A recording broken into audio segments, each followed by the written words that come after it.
Welcome to Pros and Experts. Let us see the next question. For a continuous time LTI system, the input x of t and output y of t are related by given a differential equation. Find the system function h of s and determine h of t given that the system is causal. So we are given a differential equation that represents an LTI system. So we have to find h of s. Then h of t also. Fine. So the given differential equation is t square y of t by dt square plus dy of t by dt minus 2y of t equal to x of t. Okay. So intuitively what you have to do first is find the Laplace transform or apply Laplace transform on both the sides. So the first step is apply Laplace transform on both sides of the differential equation. So what is the Laplace transform of the first term, d square y of t by dt square? It should be s square y of s. Actually, what is the Laplace transform of d square y of t by dt square? It is s square y of s minus s into y of 0 minus y dash of 0. But we don't have to use these two terms as these initial conditions. These two are initial conditions. These are 0 because the question is to find the system function or transfer function h of s. Do you remember the definition of transfer function? What is transfer function? Transfer function is defined as the ratio of Laplace transform of output to the Laplace transform of input. Most students stop the definition here, but the definition is incomplete. It is the ratio of Laplace transform of output to the Laplace transform of input given the initial conditions are 0. Given there are no any initial conditions. Okay, so assuming that assumption will be valid if the system function is asked. Okay, so for h of s we don't have to find y dash of 0, it will be 0, and y of 0 also will be 0. Okay, so the Laplace transform of the first term is s square y of s plus the Laplace transform of the second term is s into y of s. S into y of s minus 2 into Laplace transform of y of t is y of s equal to Laplace transform of x of t is x of s. Now that implies I can take out y of s common from all the terms on the left hand side. So s square plus s minus 2 equal to x of s. What we have to find is h of s. Okay, so you know h of s is equal to y of s by x of s. Laplace transform of y of t is y of s divided by Laplace transform of x of t is x of s. So what is y of s by x of s from the above equation? So that becomes 1 by s square plus s minus 2. Okay. Now, so that is the answer to one question. To find h of s, we have found out h of s. But the question doesn't end here. It asks us to determine h of t given that the system is causal. Okay. So we have to find out h of t from h of s. What is the procedure? We have to find the inverse Laplace transform. And for finding out the inverse Laplace transform, the procedure we must adopt is to express h of s in terms of partial fractions. Okay, so can we straightly apply partial fraction to this form of h of s? No, because the denominator of h of s is not in factorized form, it is in a polynomial form. So we have to find out or convert it into a factor form. So what is s square plus s minus 2? Using basic algebraic knowledge, we can write it as s plus 2 into s minus 1. That will be right. S square plus s minus 2. Okay, that is 1 by s plus 2 into s minus 1.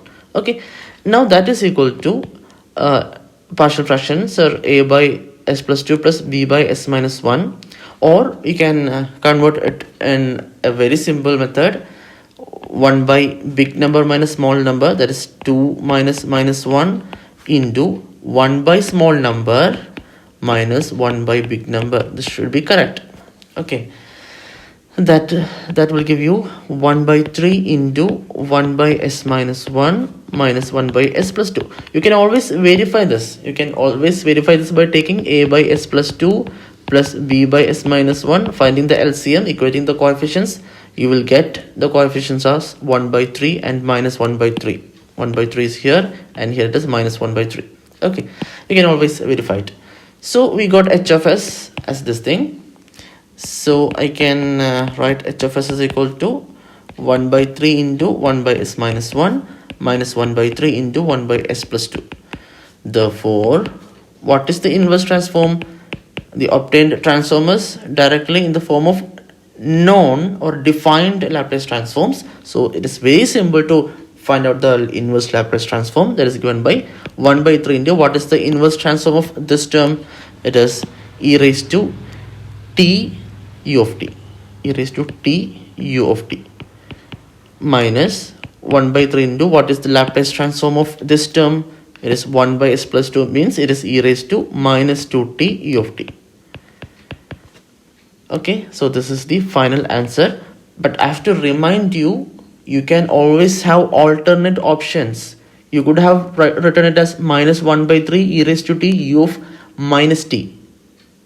This thing may be this term may be plus 1 by 3 e raised to minus 2t u of minus t. Why didn't I write that? Why didn't I write those options? Because in the question it is clearly given as the system is causal. If at all the system is causal, h of t should be right sided. So both the terms should be right sided. Okay, so that is the final answer. Alright, let's start the new question. Determine the Fourier series representation of the signal shown below. So it is a sawtooth signal. I would recommend you to watch the part 12 of our tutorial video series, in which I have dealt elaborately how to deal with such signals. We can find the trigonometric Fourier series of this signal very easily, very quickly, if at all you know some of the tricks, some of the properties or tips. So watching the part 12 of this video series will be very useful for that purpose. Anyway, I will be elaborating some of those tricks in this question also. Okay, the first thing you need to know is okay, in such questions the first thing you need to do is find out a0, because in trigonometric Fourier series you need to find out a0, which is the average value, then an and bn. Okay, ultimately we write the trigonometric Fourier series equation as a0 plus sigma n equal to 1 to infinity an cos n omega 0 t plus sigma n equal to 1 to infinity bn sin n omega 0 t. So we find a0 an bn, then substitute a0 an and bn in this equation and elaborate. Okay, that's the procedure you find or you do. Okay, so before that, what I advise you is to find a0, right? a0. So finding a0 is actually the average value of the signal. Okay, average value of the signal, or the DC component of the signal. DC component of the signal, you can call it anyway. That is given by, what is the expression to find out a0? a0 equal to 1 by time period integral over 1 complete time period x of t dt. Okay, so you can find out the time period. The time period is very simple. Time period is actually t equal to 2, right?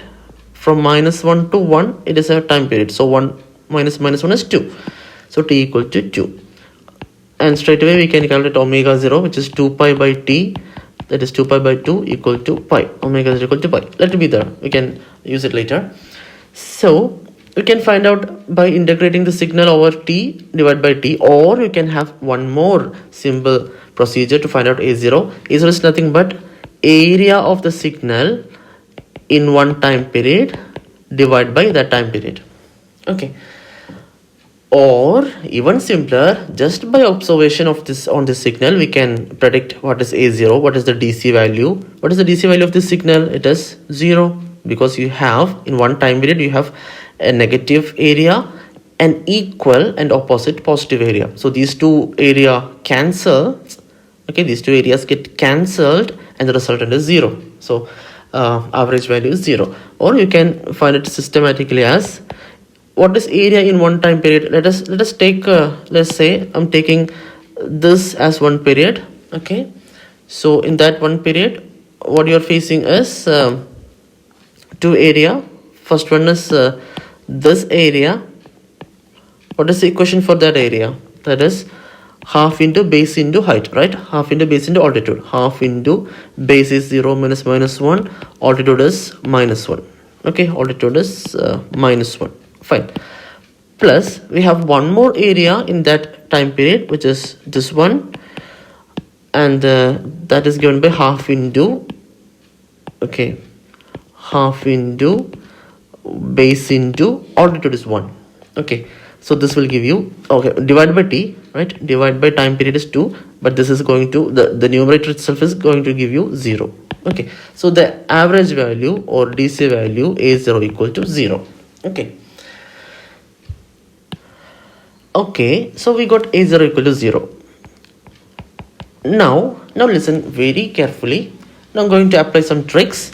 The basis of which is the property, one of the properties of Fourier series, which is I can write the differentiation property of Fourier series. That is, if x of t has a Fourier transform, Fourier series coefficients Cn, then d by dt of x of t will be having the Fourier series coefficients as jn omega 0 into Cn. Okay, this is the differentiation property of Fourier series coefficients. Okay, so I'm going to make use of this property, and what will be, you can observe x of t now, right? X of t is a sawtooth signal, right? There's a slope, positive slope here, sudden dip, then again positive slope here for 2 units, then again a sudden dip here, and it goes on, right? That is x of t. Now I would like you to draw or predict what is d by dt of x of t. D by dt of x of t. Let me draw right below x of t. What we going to do is to plot d by dt of x of t. Okay, plot d by dt of x of t. Actually, what is, how can you arrive at the d by dt of x of t? Differentiation is just finding the slope of a function. Okay, whatever the graph you have, differentiation of graph means finding the slope of that graph. Okay, so what is the slope? Let me start with some minus 3. So periodic signal, it extends up to infinity. So I'm going to take some values, some time values. Okay. So what is the slope of the signal from minus 3 to minus 1? You can see a single graph, right? Single graph between minus 3 and minus 1. What is the slope of this graph?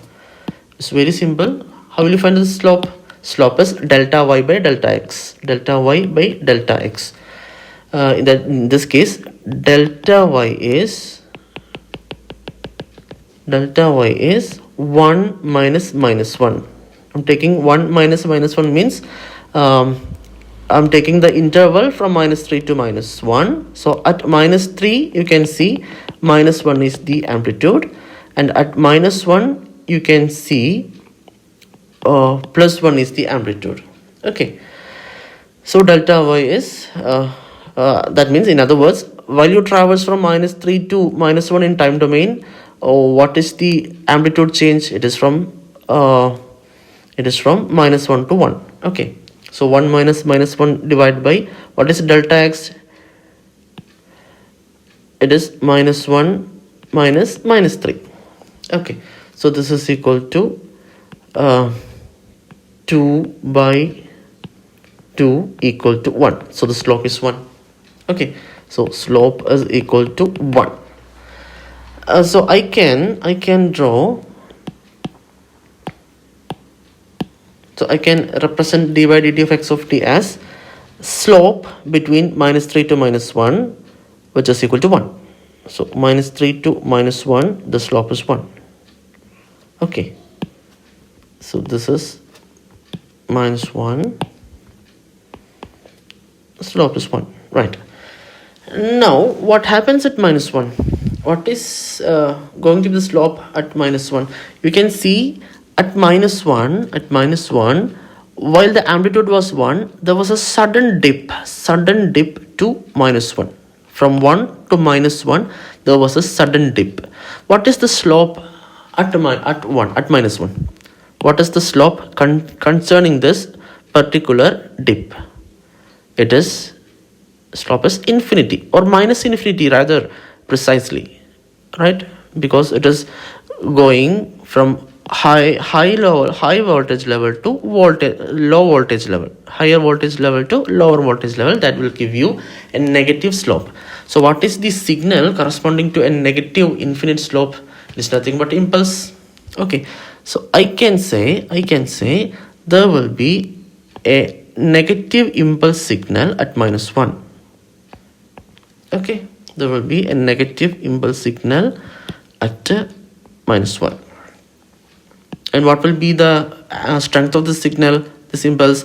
There's actually 1 plus 1, 2 units drop. So minus 2 into del of t. Okay, right.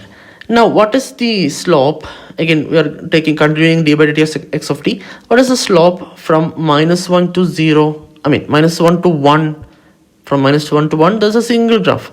So what is the slope from minus 1 to 1? It is again 1, because 2 units delta y divided by 2 units delta x. So 1 by 1, 2 by 2 is 1. So again the slope is going to be 1. Okay, that is from minus 1 to 1. Then what happens at 1? Again 1. At 1 we can see a sudden dip, which corresponds to which corresponds to an impulse signal with strength minus 2 delta of t. Okay, minus 2 because the amplitude change, abrupt change, is from 1 to minus 1, 2 units. That's why strength is 2, minus 2. Okay, and this continues. Again slope is 1. Again we can see another impulse here also, and this continues. Okay, so what I have done is I have observed x of t, and I have now drawn d by dt of x of t. Okay, now what is the Fourier series coefficients of d by dt of x of t? Actually, what is d by dt of x of t?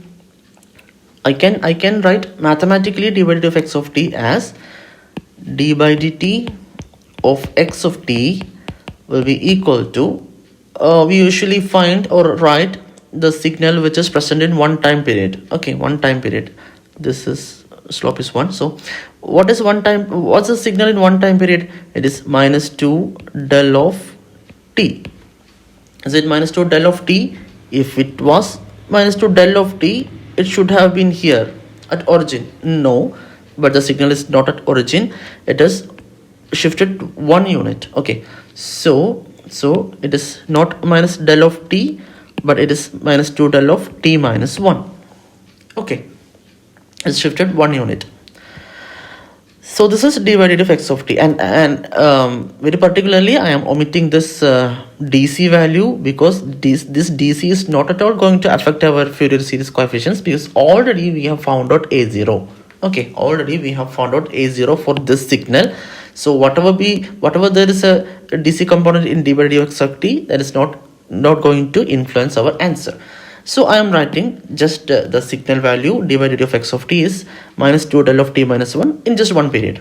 Okay, now what I am going to do is to find out the Fourier series coefficient of d by dt of x of t. Okay, so I am taking Fourier series coefficient on both sides. taking Fourier series coefficients on both sides, what will you get? On LHS it becomes, obeying this property, we'll get Jn omega 0 into Cn. Let Cn be the Fourier series coefficients of x of t. That will be equal to minus 2 into, what is the Fourier series coefficients of del of t minus 1? Again, if you watch part 12 of this video series, you can easily know how or know del of t will be having a Fourier series coefficient 1 by t. Del of t will be having Fourier series coefficient 1 by t. Okay, so 1 by t into, but del of t will be having Fourier series coefficient 1 by t. What will be the Fourier series coefficient of del of t minus 1? It will be e raised to minus j into omega into 1 by t. Okay, time shifting property of Fourier series coefficient. We have shifted by 1 unit, so e raised to minus j omega into 1 into original Fourier series coefficient 1 by t. Okay, so minus 2 into 1 by t into e raised to minus j omega 1. Okay, now that implies I can write jn into omega 0 into Cn equal to minus 2 by t e raised to minus j omega 0. Okay, I can write as omega 0. Fine. Now what is omega? We have already found out omega 0 and t. T is definitely 2 units, right? T is equal to 2 units. Can write it here, t equal to 2 units. Therefore omega 0 equal to 2 pi by t. That means 2 pi by 2 is pi. Okay, and wherever you find omega 0 into t, you can boldly replace it as 2 pi.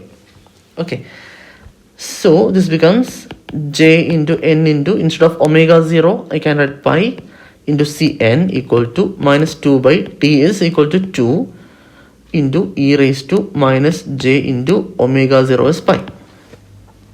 We can cancel out this.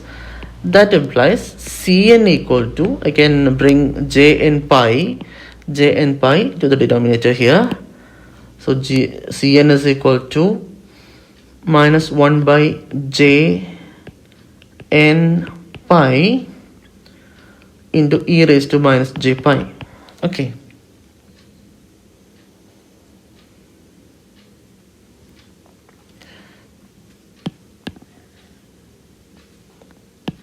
that implies Cn is equal to minus 1 by j n pi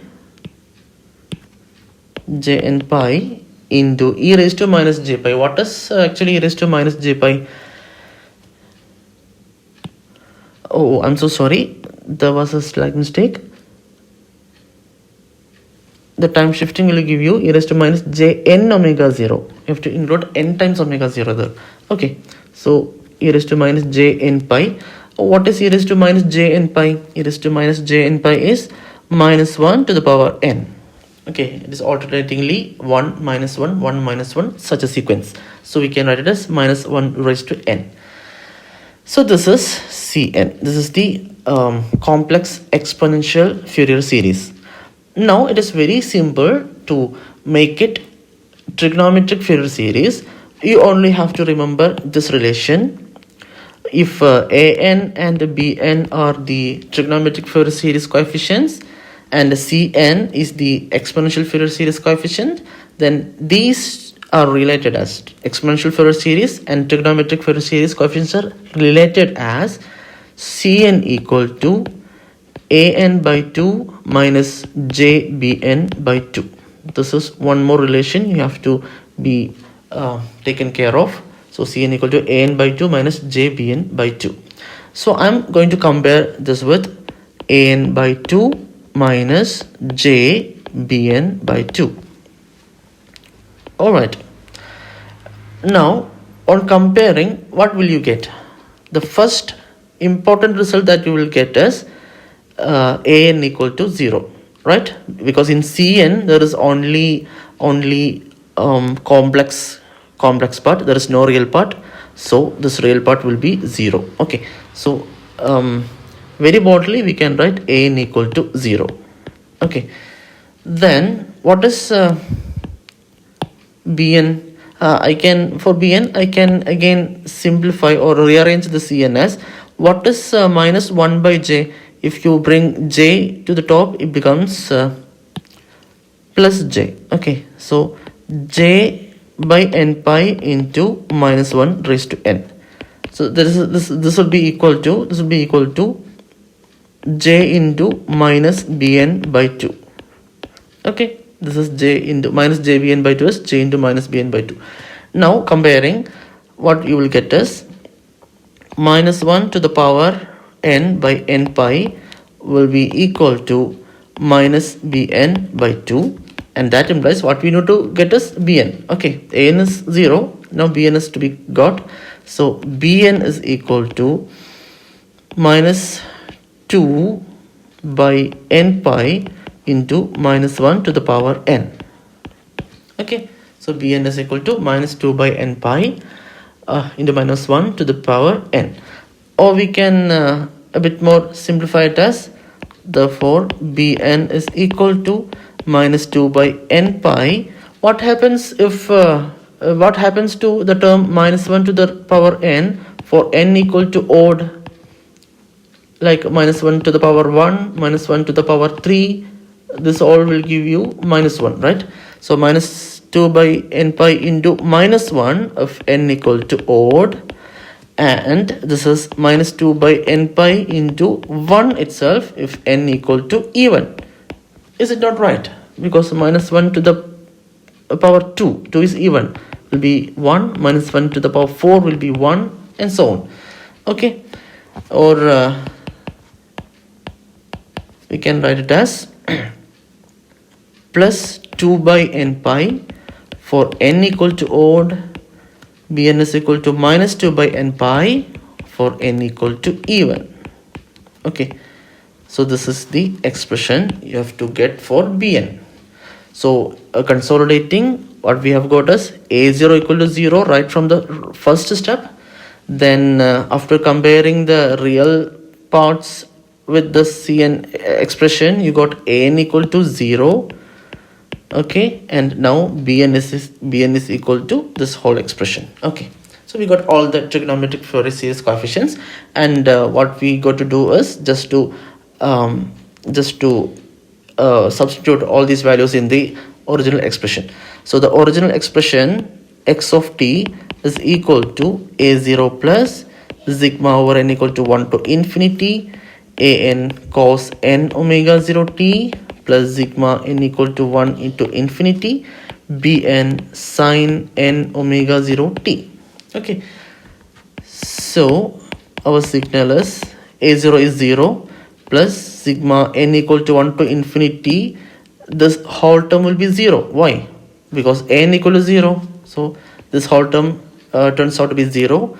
So the last term is n equal to 1 to infinity bn into sin n omega 0 t. Okay, so what is that? On expansion, x of t is equal to, at n equal to 1, n equal to 1 means bn is odd, b1, right? Bn is odd, so we have to write this equation. So plus 2 by n pi into sin to n is 1, right? So 2 by pi into sin 1 omega 0 t, because n equal to 1, plus now n is equal to even, so it should be minus. Okay, minus 2 by 2 pi into sin 2 omega 0 t plus 2 by 3 pi, because n equal to 3 and n equal to odd, so it is plus 2 by 3 pi sin 3 omega 0 t minus 2 by 4 pi sin 4 omega 0 t plus etc. and goes on. So this is the final expression for trigonometric Fourier series expressions for x of t. So the next question is, compute and sketch the magnitude and phase spectrum of the signals. First one is x of t equal to a into e raised to minus a mod t for a greater than 0. So we have tried this type of questions many number of times. So I can write, how we start is we write x of t equal to a into e raised to minus a mod t. When you find mod t, we define it. It is equal to a into e raised to minus a t for t greater than 0, and it is a e raised to minus a into minus t, that means a e raised to plus a t for t less than or equal to 0.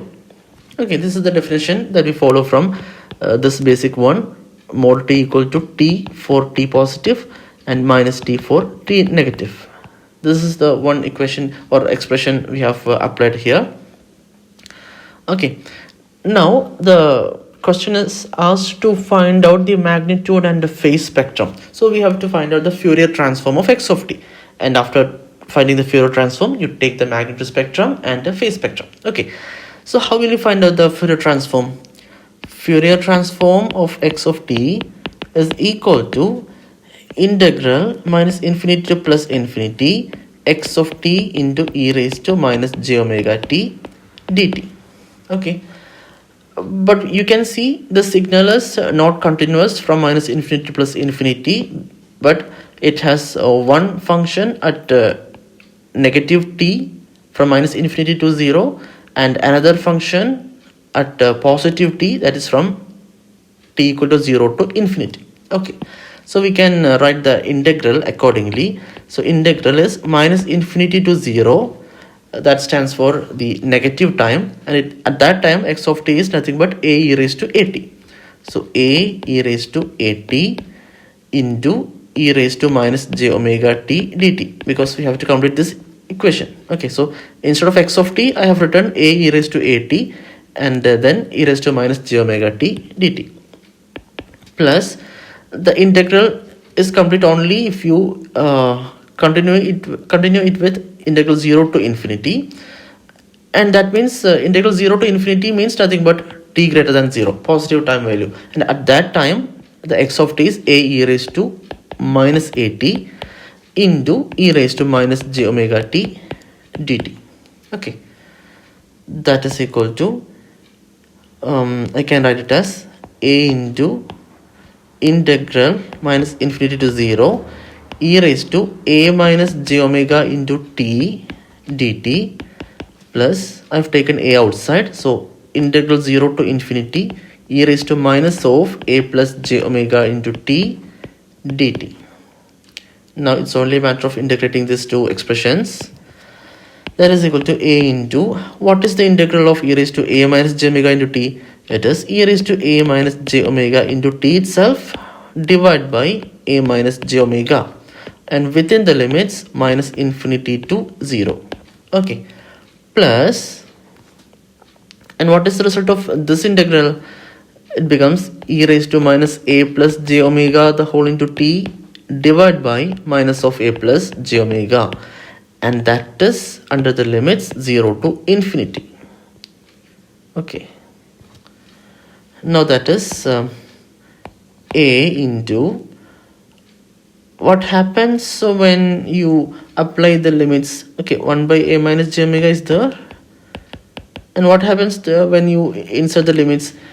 You know, the upper limit is 0, so e raised to j 0, e raised to something into 0 is 1, so 1 minus, now the lower limit is minus infinity, so if you substitute minus infinity instead of t, it becomes e raised to something into minus infinity, so e raised to minus infinity is 1 by infinity, and 1 by infinity is tending to 0, so I can write 0 for the lower limit application, plus, no sorry, it's minus 1 by a plus j omega into, what is the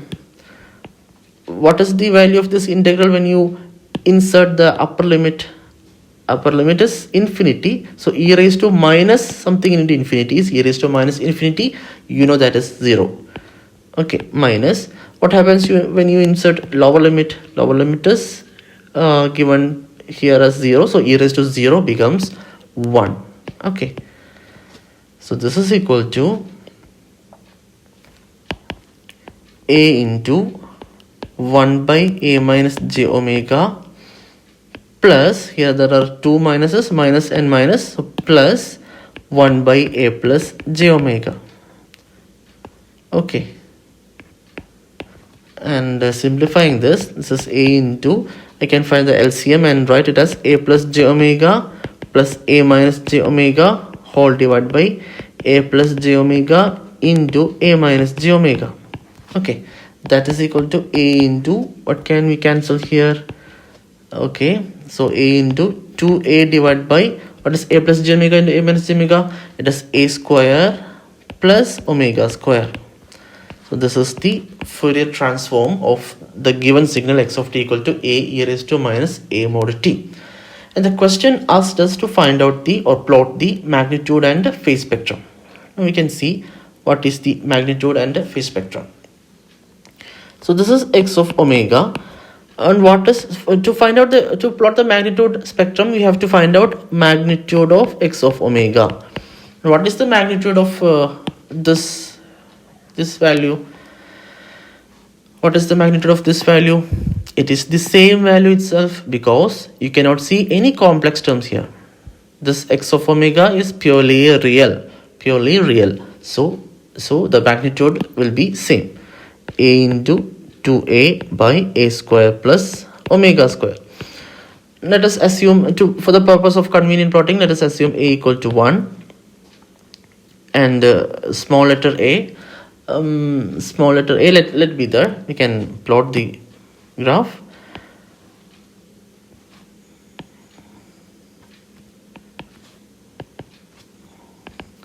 So this is omega now, and this is magnitude spectrum.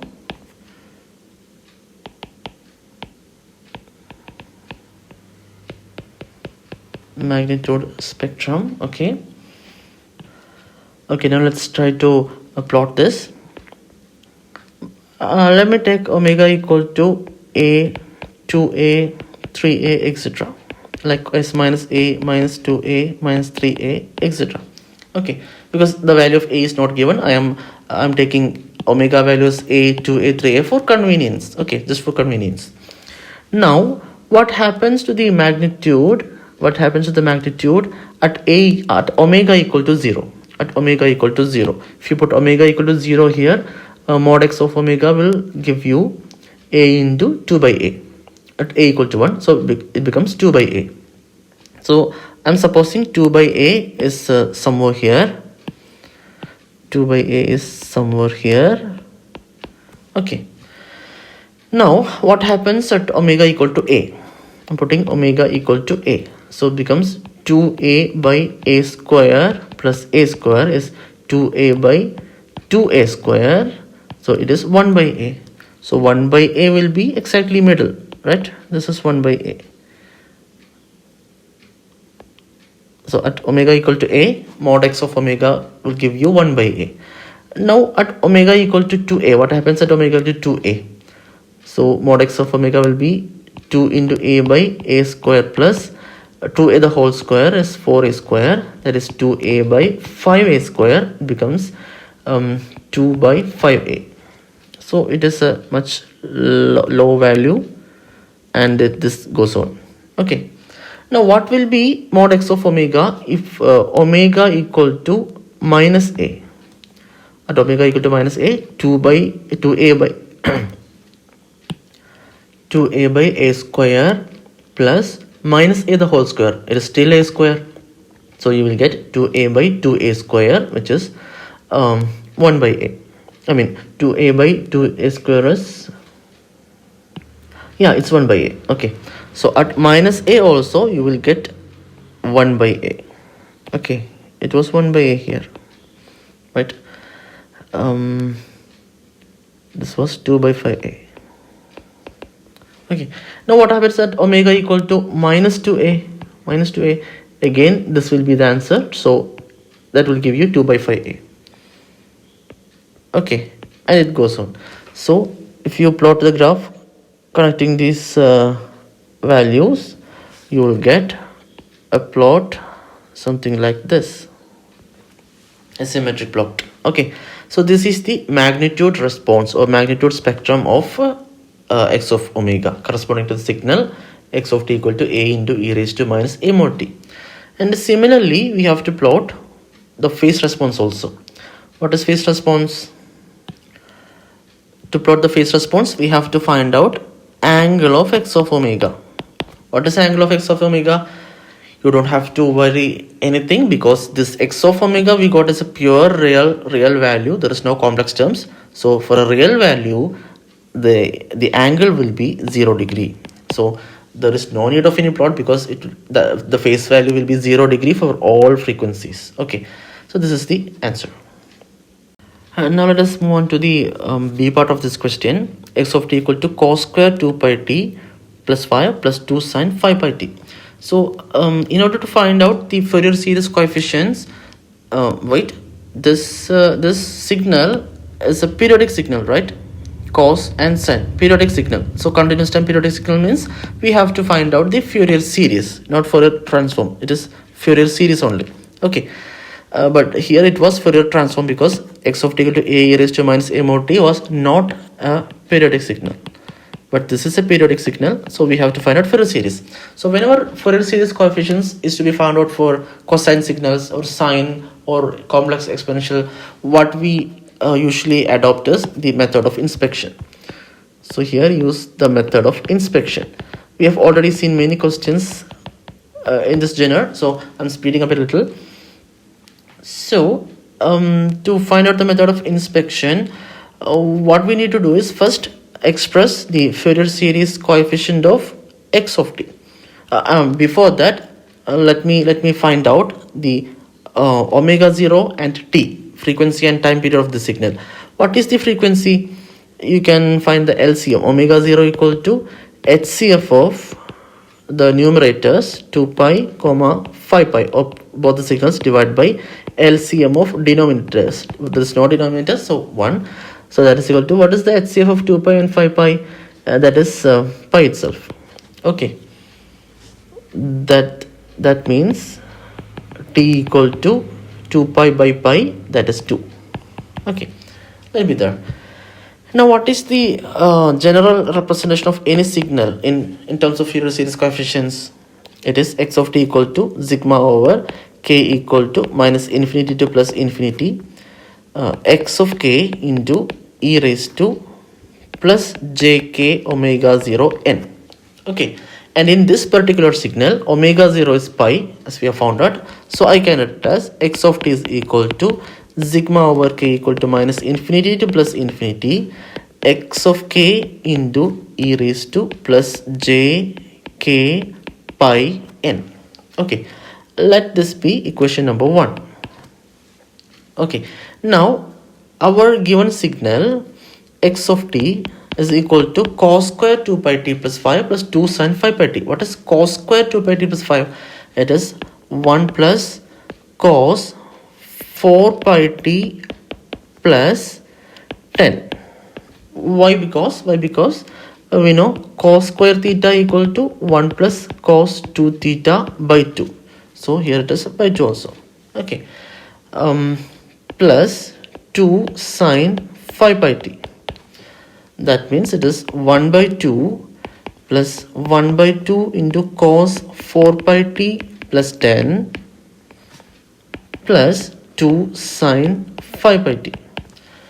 Now we have to change cosine signals into complex exponentials. Then only we can compare or use the method of inspection. We can inspect this equation with this signal.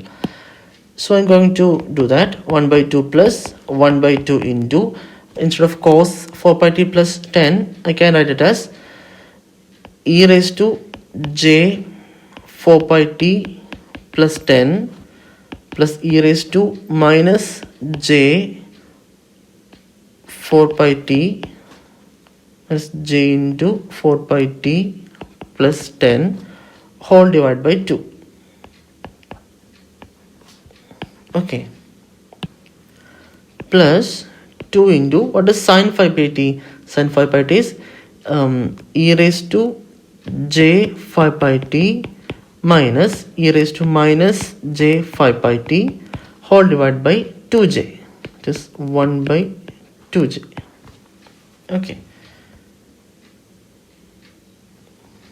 Now this becomes 1 by 2 plus 1 by 4 e raised to j this j is common, so e raised to j 4 pi t into e raised to j 10, okay,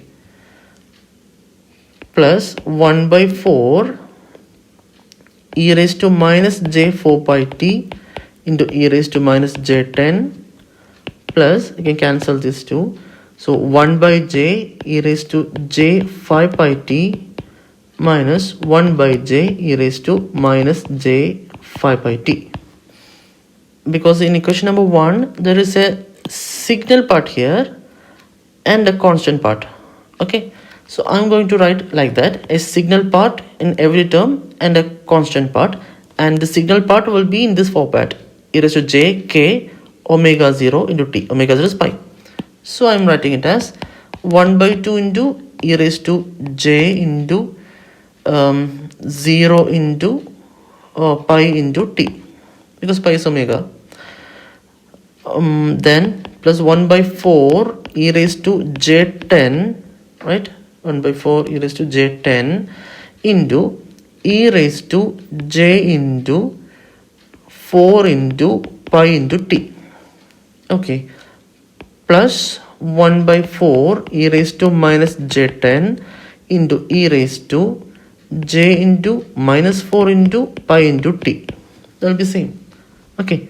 plus 1 by j into e raised to j into 5 into pi into t plus minus 1 by j into e raised to j into minus 5 into pi into t. Okay, actually the procedures are over. Now it's only a matter of inspecting between equation number 1 and equation, this final equation. Okay, what will you get from the first term? From the first term, what will you get?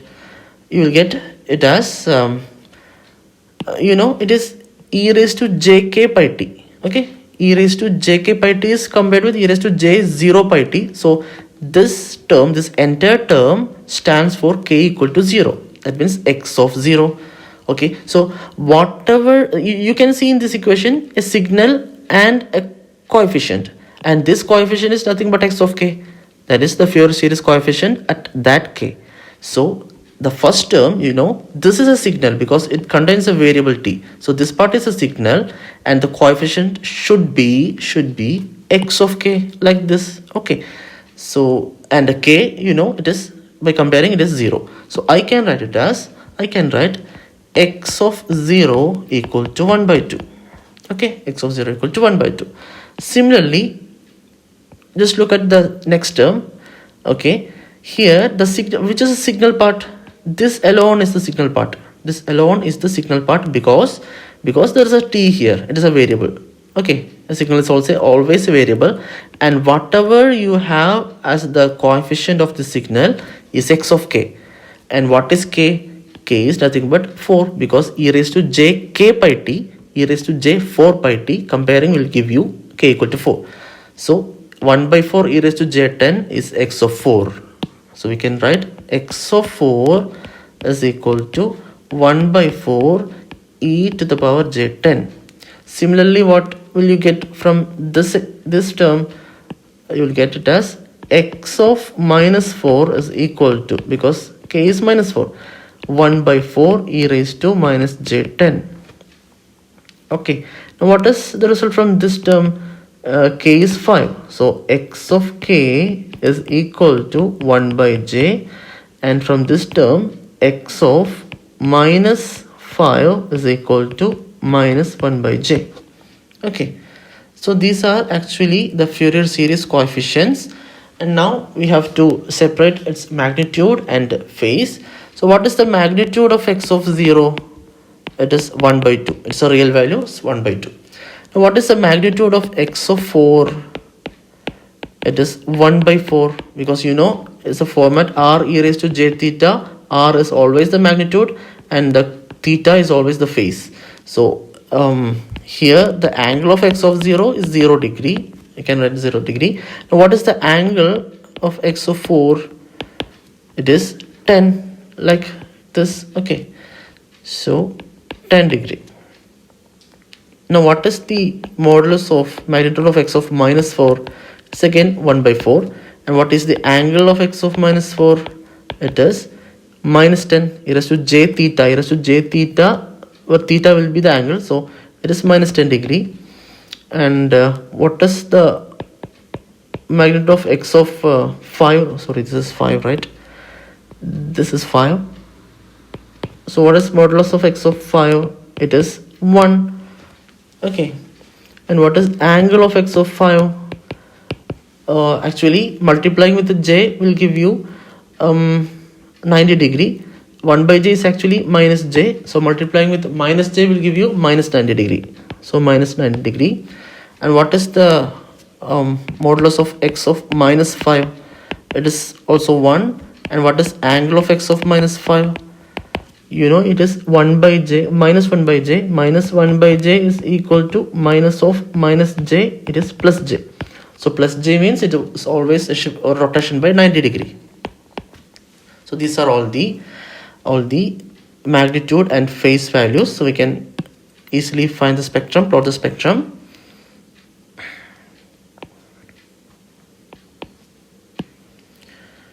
So 0, then at 4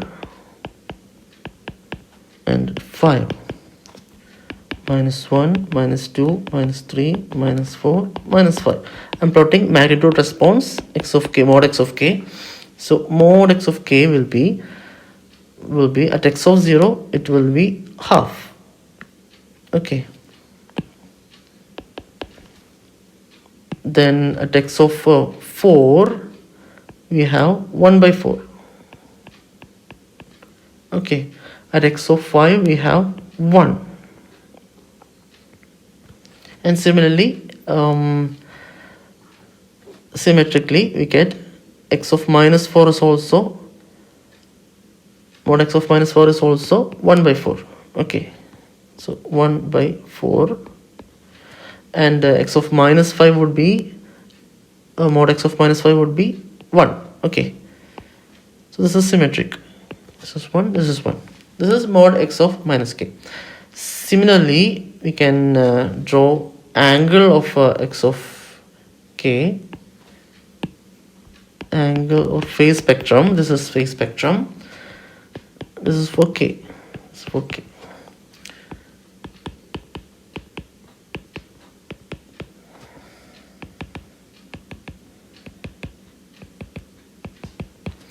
Okay, the angle at x of 0, angle is 0 degree. So we can say 0 degree. At x of 4, angle is 10 degree. So k equal to 4, the angle is 10 degree. Then x of minus 4, it is minus 10 degree. Minus 10 degree. Then at x of 5, it is minus 90 degree. So it is minus 90 degree. And at x of minus 5, it is plus 90 degree. So this is the magnitude spectrum and this is the phase spectrum, which completes our answer.